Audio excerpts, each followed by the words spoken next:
দেখছেন এটি নিউজ। আমন্ত্রণ জানাচ্ছি আমাদের নিয়মিত আয়োজন Kazi and Kazi tea presents happening পয়েন্টে। আজকের পর্বে আপনাদের সাথে আছি আমি এস এম আব্দুল শাকুর। দর্শক, একটা প্রশ্ন নিয়ে আজকের আয়োজন শুরু করি। আচ্ছা, আইনের কেন দরকার আছে?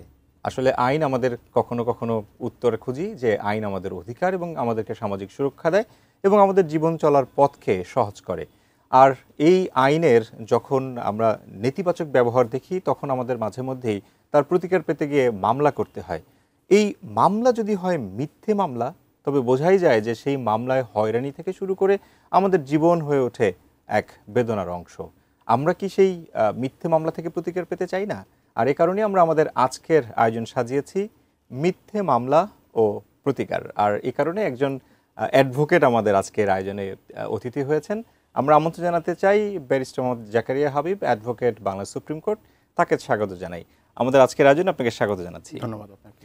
মিথ্যে মামলা আমাদের সমাজের আইনের প্রতি যে শ্রদ্ধা কিংবা আইনের যে ব্যবহার, সেটাকে বেশ বহুলাংশে ব্যাহত করে এবং কখনো কখনো আস্থাহীনতায় আমরা ভুগতে থাকি। একটু জানার চেষ্টা করতে চাই যে আইনের ভাষায় আসলে মিথ্যে মামলা বলতে কি কিছু আছে, বা মিথ্যে মামলা থেকে আমরা কিভাবে সেটাকে ডিফাইন করব? সুন্দর প্রশ্ন। বেসিক্যালি এই জিনিসটা একাংশে সঠিক হিসেবেই আমি ধরি, কারণ এটা সামাজিক ব্যাধি বলতে পারেন। কারণ আমাদের আইন হচ্ছে আপনার দোষীকে আপনার কি বলে শাস্তি দেওয়া, নির্দোষকে নয়। আপনার আপনার রাষ্ট্রে বা আপনার একটা স্টেটে আপনার আইন প্রতিষ্ঠা করা, আপনার ন্যায় বিচার প্রতিষ্ঠা করা। আমরা যদি একটা প্রশ্ন করি যে আইনের যে ব্যবহার, সেই ব্যবহার তো একজন মানে যার একজন প্রতিকার পেতে চায়, সে হয়তো আইনের ব্যবহারে আইনের যুক্তিযুক্তভাবে একটা মামলা করে থাকেন। ঠিক বাদী এবং বিবাদীর যে জায়গাগুলো দেখি, তাহলে তো একজনের জন্য আইন তাকে প্রতিকার দেবে, কাউকে কাউকে তো হয়তো তার সেই প্রয়োজনীয় জায়গাটাতে তাকে সাপোর্ট দিতে পারছে না আইন। সেক্ষেত্রে কি যিনি সেবা পাচ্ছেন তার জন্য আইন সঠিক, যিনি পাচ্ছেন না তার জন্য আইন বেঠিক, এরকম কোন বিষয় থাকে আইনি ভাষায়? না, এটা সঠিক নয়। কারণ যখন একটা ভিকটিম বা আপনার একজন দোষী যদি আসেন, যদি বলেন আপনার বিবাদী বা আপনার অ্যাকিউজ, ও প্রথমে কিন্তু আপনার প্রিজাম্পশন ইনোসেন্ট একটা ম্যাক্সিম আছে, এই অনুযায়ী সে নির্দোষ হিসেবেই আগে কোর্টে অ্যাপিয়ার হবে। এটা রাষ্ট্রের দায়িত্ব যে সে দোষী কি নির্দোষ সেটা প্রমাণ করা। আমরা যখন এই মামলাগুলো হয় এবং তখনই যিনি মামলা করেন, প্রতিপক্ষ যারা থাকেন, সবসময় একটা শব্দ উচ্চারিত হতে দেখি যে মিথ্যা মামলা। এখন প্রশ্ন হচ্ছে যে মামলাটি মিথ্যে নাকি সত্য, এটা আমরা কিভাবে বুঝবো? মিথ্যা মামলা অ্যাকচুয়ালি কি বলে, যে এলিগেশনটা আনছেন বা যে আপনার তথ্য দিচ্ছেন, সে কতটুকু সত্য তথ্য দিচ্ছেন বা মিথ্যা তথ্য দিচ্ছেন সেটা তার উপর নির্ভরশীল।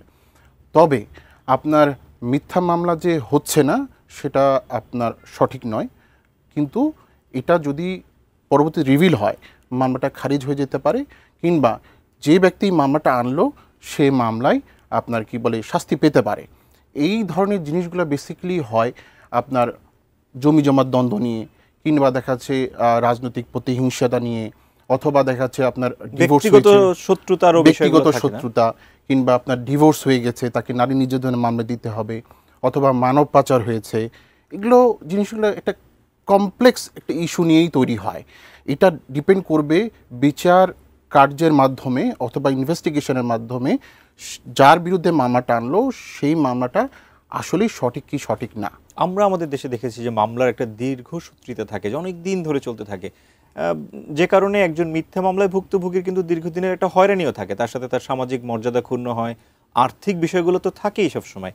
কিন্তু আইনে কি এ ধরনের কোনো প্রতিকারের ব্যবস্থা আসলে রাখা হয়েছে যে মিথ্যে মামলা যদি হয়ে থাকে তার জন্য কোনো কম্পেনসেশন কিংবা সেটা খুব শর্টলি সেই মামলাটা সলভ করা? দেখেন, আইনের একটা জিনিস হচ্ছে আপনার জাস্টিস দিলে জাস্টিস ডিনাইড। এখন একটা দীর্ঘসূত্রিতা আপনার যদি তৈরি হয়, এখন স্বাভাবিক একটা মামলা যখন শুরু হয় সে দোষী না নির্দোষ সেটা ইনিশিয়াল স্টেজে বোঝা সম্ভব না। সে যদি নির্দোষ হয় সেক্ষেত্রেও তাকে একটা সার্টেন লেভেল পর্যন্ত তাকে অপেক্ষা করতে হবে। যেমন ধরেন আমি তর্কের খাতিরে আপনি ধরে নিলাম যে একজন মানুষ নির্দোষ, কিন্তু সেই জিনিসটা কখন প্রমাণিত হবে? যখন দেখা যাচ্ছে আপনার একটা পুলিশ রিপোর্ট দিচ্ছে বা আপনার আপনার পুলিশ অথরিটি কোনো রিপোর্ট দিচ্ছে, সেটা ইনভেস্টিগেশন বা ইনিশিয়াল ইনভেস্টিগেশন স্টেজে এটা একটা বের করা সম্ভব হয়। দ্বিতীয় হচ্ছে যদি দেখা যাচ্ছে যে আপনার সে আপনার দেখা গেল তার কোনো ফ্যাক্ট মিলছে না বা যে সাক্ষীগুলো এসছে সেটা কোনো আপনার একটা সমন্বয় হচ্ছে না, সেই ক্ষেত্রে দেখা যায় পুলিশ এটাকে ফাইনাল রিপোর্ট দিয়ে এটা খারিজ করে দিতে পারে বা অব্যাহতির জন্য অ্যাপ্লিকেশন করতে পারে। দ্বিতীয় স্টেজ হচ্ছে আপনার চার্জশিট। পুলিশ যখন চার্জশিট দাখিল করবে তখন আপনার বিভিন্ন এভিডেন্স করে আপনার প্রত্যেকটা সাক্ষীর আপনার জবানবন্দি নিয়ে বা সবগুলো ফ্যাক্ট কমপ্লাই করে যদি দেখে যে সে দোষী, তখন চার্জ ফ্রেম হবে। আর যদি দোষী না হয় সেক্ষেত্রে সে ওখান থেকে অব্যাহতি পেতে পারে with the permission of the court. আর তৃতীয় ক্ষেত্রে যেটা বলতে পারেন, এটা একটু জটিল, ডেফিনেটলি জটিল, যে কোর্টের যুক্তি, তর্ক, সাক্ষী এই সব মিলে এটা করা সম্ভব। কারণ যদি কোনো আপনার কোর্টের মধ্যে যদি আপনার ক্রস এক্সামিন করা হয়, তখন কোনো যদি অসঙ্গতি পাওয়া যায়, এরকম কয়েকটা মানে আপনার সিকোয়েন্সিয়াল আপনার যদি অসঙ্গতি পাওয়া যায়, তাহলে কিন্তু একটা পর্যায়ে পাওয়া যায় হয়তো সে নির্দোষ, তখন আপনার জাজ তাকে অ্যাকুইটাল ডিক্লেয়ার করতে পারে। তার মানে যে ধারাবাহিকতাটা আছে, আইনি প্রক্রিয়ার যে ধারাবাহিকতা, সেই ধারাবাহিকতা মেনটেন করেই আসলে একটা মানুষকে প্রমাণ করতে হয় একটা সময় যে সে দোষী নাকি নির্দোষ এবং মিথ্যে নাকি সত্য মামলা। আসলে আমরা একটা বিরতিতে যেতে চাই আসলে এই মুহূর্তে, এবং তারপরে আমাদের অনেকগুলো প্রশ্ন জমা আছে, সেগুলোর হয়তো উত্তর খোঁজার চেষ্টা করবো। কারণ মিথ্যে মামলা আমাদের দেশে অনেক বেশি প্রচলিত একটা আইনি কাঠামোর মধ্যে ঢুকে গেছে, ফলে অনেক মানুষের এর প্রতিকার পেতে চায়। সেই বিষয়ে অনেক প্রশ্ন আছে, আপনার কাছে ফিরছি খানিক বাদেই। দর্শক দেখছেন Kazi and Kazi tea presents happening point. আমরা ছোট একটা বিরতিতে যাচ্ছি, ফিরছি খানিক বাদেই, সঙ্গে থাকবেন।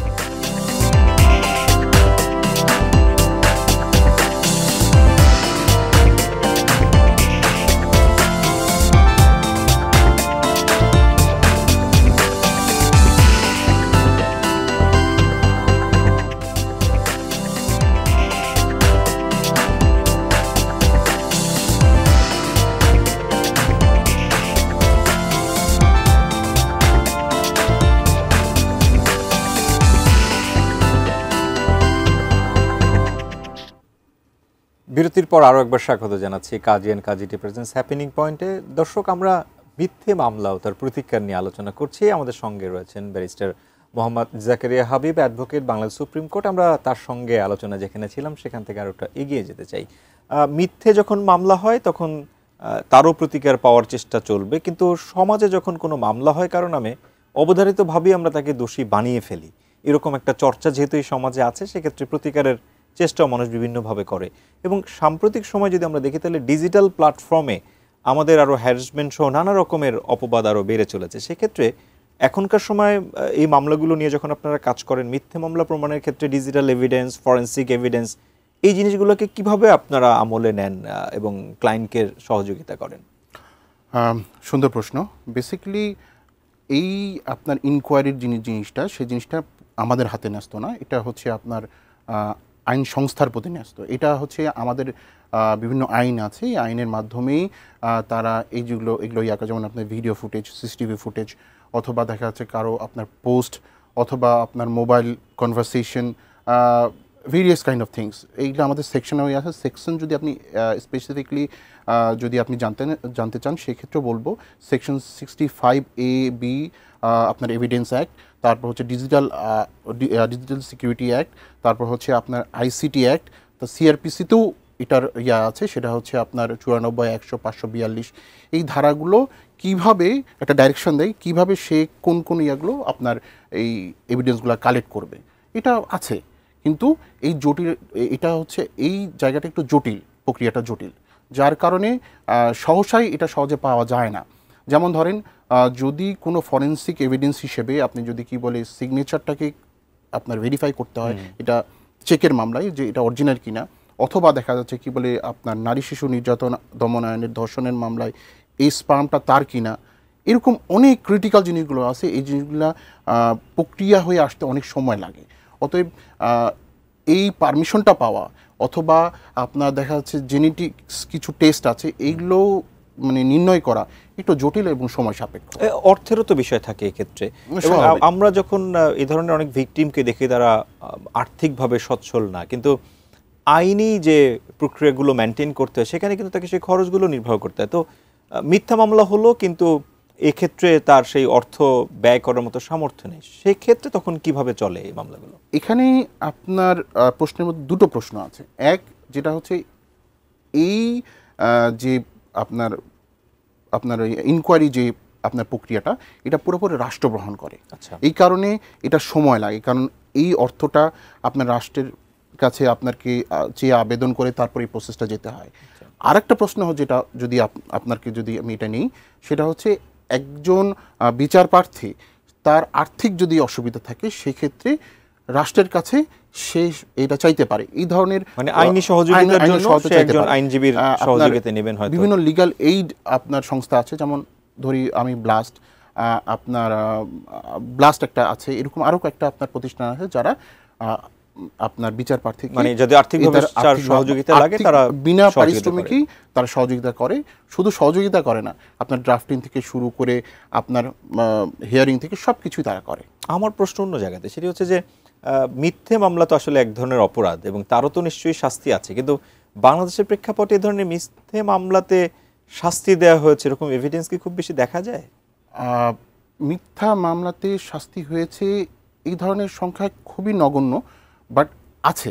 আইন আমরা যদি বলি 182 দণ্ডবিধির সেকশনের, এখানে বলা আছে যদি কেউ মিথ্যা তথ্য দেয় আপনার সরকারি কোনো কর্মকর্তা বা ইয়াকে, তাহলে তার 6 মাস পর্যন্ত কারাদণ্ড হতে পারে। আবার যদি কেউ মিথ্যা মামলা করে সেক্ষেত্রে আপনার সেকশন 2 পেনাল কোডে এখানেও দেখা যায় যে সে 2 থেকে 7 বছর পর্যন্ত তার হতে পারে, প্লাস জরিমানাও হতে পারে। 3, যদি আপনার কেউ মানে আপনার মিথ্যা সাক্ষী দেয়, যেমন পারজারি, সেক্ষেত্রেও তার 3 থেকে 7 বছর পর্যন্ত তার একটা আপনার সাজা হইতে পারে, প্লাস আপনার আর্থিক দণ্ড হইতে পারে। এক্ষেত্রে প্রশ্ন হচ্ছে যে যদি এই মিথ্যে মামলাগুলোর ক্ষেত্রে যদি পানিশমেন্টগুলো না হয় তাহলে মিথ্যে মামলার সংখ্যা কি কমবে? মানে একজন আইনজীবী হিসেবে আপনার পরামর্শ কি? হ্যাঁ, এই জায়গাটা আমাদের একটু ল্যাকিংস আছে। আমাদের হয়তো দেখা যাচ্ছে কি বলে, যেখানে আপনার সাক্ষ্য প্রমাণ হচ্ছে যে আপনার প্রমাণিত হলো এই জায়গাটা মিথ্যা, সেক্ষেত্রে ওই কোর্টের প্রসিকিউশনেরই দায়িত্ব হয়ে পড়ে যে এই মামলাটা রুজু করার, কিন্তু মানে বাস্তবিক অর্থে এটা সম্ভব হয়ে ওঠে না।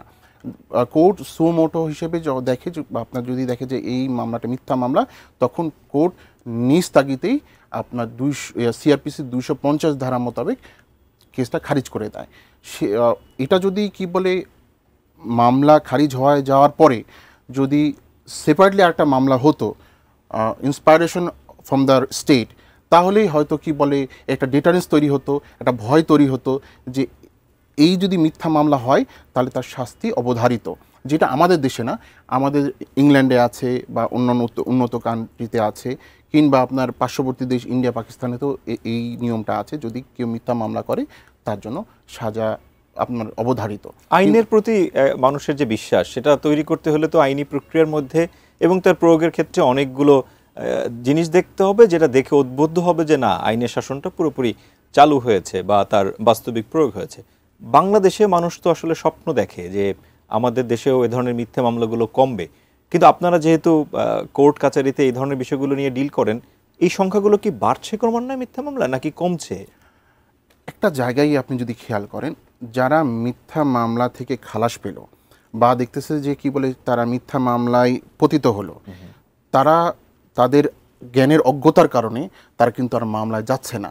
কারণ তাদের প্রথমত কথাতে সে এই বিষয় সম্পর্কে জানে না, দ্বিতীয় কথা হচ্ছে এই প্রক্রিয়া যেতে যে দীর্ঘ আপনার ভোগান্তি সে পার হয়ে আসে, তখন দেখে যে কি বলে এই মামলাতে আমি যদি যাই, এই মামলা নিষ্পত্তি হতে দেখা যাচ্ছে 2 থেকে 10 বছর পর্যন্ত সময় লাগবে। তো এই কারণে মানুষ নিরুৎসাহিত হয়ে আর মামলা আপনার মিথ্যা মামলার যে আপনার প্রতিক্রিয়া মামলা, যে আপনার যদি বলি কাউন্টার মামলা, সেই মামলাটা আর করতে সাহস পায় না। আমি একটু জানার চেষ্টা করি, যেহেতু আমি আইনের লোক না, কিন্তু একজন সচেতন মানুষ হিসেবে প্রশ্ন করছি যে অন্যান্য দেশগুলো, উন্নত বিশ্বগুলোতে কি এটার সাথে অটোমেটিক্যালি আবার নতুন করে মামলা জেনারেট হওয়ার কোনো এভিডেন্স আছে যে আপনি মিথ্যা মামলা করলেন, এর অ্যাগেনস্টে আপনার নামে আবার মামলা তৈরি হয়ে যাবে, রাষ্ট্রই করবে, এরকম কি কোনো প্রক্রিয়া আছে বা প্রথা আছে কোনো দেশে? যে মিথ্যা মামলায় ভিকটিম হলো সে যদি চায় অবশ্যই সম্ভব। কিন্তু যদি কি বলে কিছু কিছু ক্ষেত্রে সুমোটো হয়ে যদি, হ্যাঁ, যদি করে সেক্ষেত্রে তো অবশ্যই আছে। তবে আপনার মিথ্যা মামলায় যদি সে হয় সেক্ষেত্রে সে সরাসরি আমাদের দেশে মামলা এইভাবে করতে পারে না, কোনো কম্পেনসেশন চাইতে পারে না। সে করতে পারে কি একটা সিভিল মামলা করতে পারে, সেটা হচ্ছে 499 এবং 500 ধারা, যেটা হচ্ছে ক্ষতিপূরণ চাইতে পারে আপনার। আর হচ্ছে আপনার ডিফামেশন ইয়াতে আছে, আপনার ডিফামেশন হচ্ছে আপনার 499 কি 500 ধারায় সে তার মানহানি মামলা করতে পারে এবং সে ক্ষতিপূরণের মামলা সিভিল মামলায় করতে পারে যে আমি এইভাবে আর্থিকভাবে ক্ষতিগ্রস্ত। মিথ্যে মামলা বন্ধ হওয়ার ক্ষেত্রে একজন আইনজীবী হিসেবে কি দেখছেন, যে আইনের কোনো লুফলস থাকছে নাকি আমাদের সচেতনতার অভাব, কোনটাতে আপনার বেশি প্রায়োরিটি দেওয়া দরকার?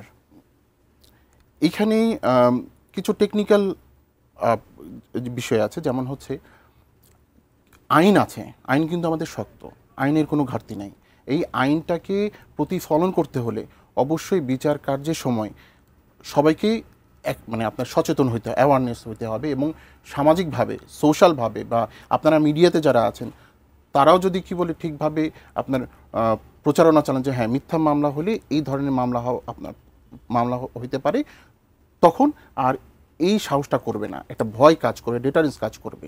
দর্শকদের জন্য যদি কোনো প্রশ্ন থাকে, আমরা অনুষ্ঠান একদমই শেষের দিকে, যে মিথ্যে মামলা থেকে যদি প্রতিকার পেতে চায় তাদের আসলে ভাবনার মধ্যে কি থাকা উচিত? তাদের ভাবনা হচ্ছে কি বলে, আপনারা যদি মিথ্যা মামলায় পতিত হন তাহলে অবশ্যই আপনার আইনজীবীর সাথে যোগাযোগ করবেন এবং সঠিক জিনিসগুলো তথ্য দিয়ে তাকে সহযোগিতা করবেন। এমন হতে পারে আপনি যে মামলায় পতিত হয়েছেন সেই মামলা থেকেও আপনি প্রতিকার পেতে পারেন খুব সহসায়, তবে সঠিক ডকুমেন্ট দিয়ে তাকে সাহায্য করবেন। আমাদেরকে সময় দেওয়ার জন্য আপনাকে ধন্যবাদ জানাচ্ছি। নিশ্চয়ই ভবিষ্যতে নতুন কোনো বিষয় নিয়ে আবার আমরা কথা বলার সুযোগ পাবো। ধন্যবাদ। দর্শক, মিথ্যে সে তো মিথ্যেই, আর সেই মিথ্যের বিপক্ষে আপনার সত্যি জয়ী হওয়ার সম্ভাবনাটাই বেশি থাকে। তাই মিথ্যেকে এড়িয়ে চলুন, সত্যকে জয় করুন। সবাই সামাজিকভাবে মিথ্যেকে বয়কট করুন, সেটা মামলাই হোক কিংবা যে কোনো বিষয় হোক। নতুন কোনো বিষয় নিয়ে আবারও হ্যাপেনিং পয়েন্ট ফিরবে নিয়মিত আপনার সঙ্গে। সে পর্যন্ত ভালো থাকার প্রত্যাশায় নিজে ভালো থাকুন, ভালো রাখুন আপনার চারপাশ, আর ভালোবাসুন দেশকে। আল্লাহ হাফিজ।